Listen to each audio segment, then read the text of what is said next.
On va plonger dans un monde fascinant aujourd'hui. Imaginez un peu, on va décoder des histoires humaines, vraiment touchantes, gravées sur des tablettes d'argile qui ont, tenez-vous bien, 4000 ans. Elles viennent de Mésopotamie. Et ce qui est fou, c'est qu'on va rencontrer des gens qui finalement nous ressemblent énormément. On commence fort avec cette phrase « Que je puisse voir tes yeux tant que je suis encore en vie ». Waouh! Imaginez un instant recevoir ces mots. C'est une phrase tellement chargée d'émotion, de désespoir, d'amour aussi. On sent tout de suite le drame humain qui se cache derrière. Forcément, la question vient tout de suite. Mais qui a bien pu écrire ça? Et surtout, quand? Parce que l'urgence dans ces mots, on a l'impression que ça pourrait avoir été écrit hier. Eh bien, la réponse se trouve là, sur ces tablettes d'argile. Ces mots ont été écrits il y a 4 millénaires, oui, 4000 ans. C'est l'œuvre de marchands assyriens. Et c'est tout simplement la plus vieille correspondance privée qu'on ait jamais découverte. Un trésor, un véritable trésor d'humanité. Alors, plongeons dans cette histoire. On va s'intéresser de plus près à la femme qui a écrit ces mots si poignants. Elle s'appelait Taram Koubi. Et grâce à ces lettres, on va pouvoir reconstituer une partie de sa vie, de son quotidien. Et grâce à une douzaine de ces lettres, on découvre une vie compliquée. Les pressions qu'elle subissait étaient immenses. Son mari, Inaya, était parti loin pour les affaires. Sauf qu'il ne lui avait laissé ni argent, ni même de quoi manger. Et pour couronner le tout, une terrible famine s'est abattue sur la ville. Elle devait donc tout gérer, toute seule. Et en plus, dans ses lettres, son mari l'accusait d'être trop dépensière. Le comble. Écoutez-moi ça.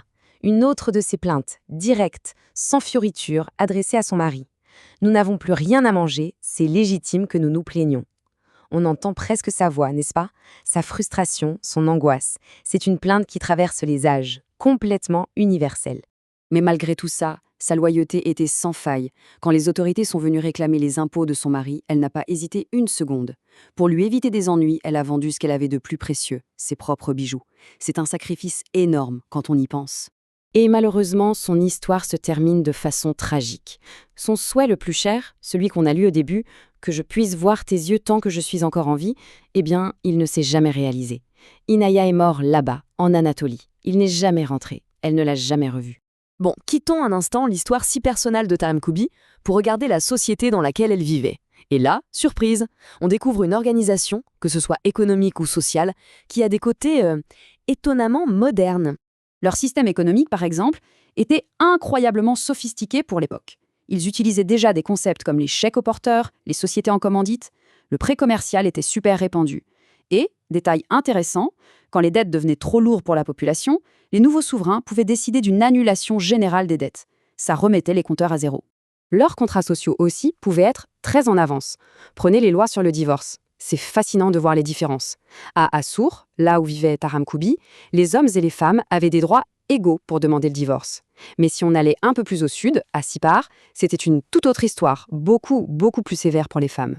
Et le point vraiment crucial, c'est que cette pénalité financière en cas de divorce était la même pour l'homme et pour la femme. C'était écrit noir sur blanc dans les contrats de mariage.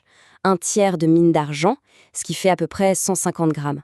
C'est la preuve d'une égalité juridique assez remarquable pour l'époque. Mais alors, comment faisait-il pour gérer toutes ces relations, ces affaires, sur des distances de plus de 1000 km? La réponse est simple et géniale. Ils avaient un service postal incroyablement bien rodé.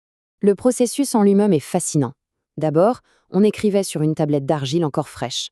Ensuite, on glissait cette lettre dans une sorte d'enveloppe, faite elle aussi en argile.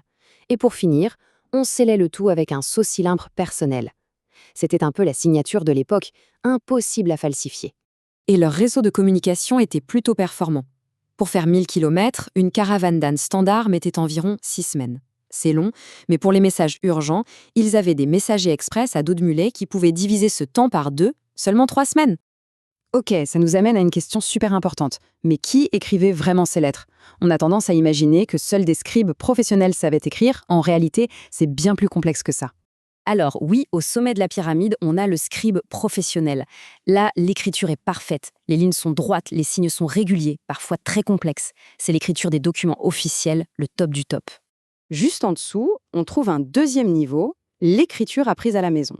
Dans ces familles de marchands, savoir lire, écrire et compter, c'était des compétences pratiques, essentielles pour les affaires. Et ça se transmettait de génération en génération. Et c'est là que ça devient vraiment passionnant. Il y a un troisième niveau. On pourrait l'appeler l'écriture apprise sur le tas. Elle est souvent un peu brouillonne, très spontanée, et la grammaire est très proche de la langue parlée. Et devinez quoi?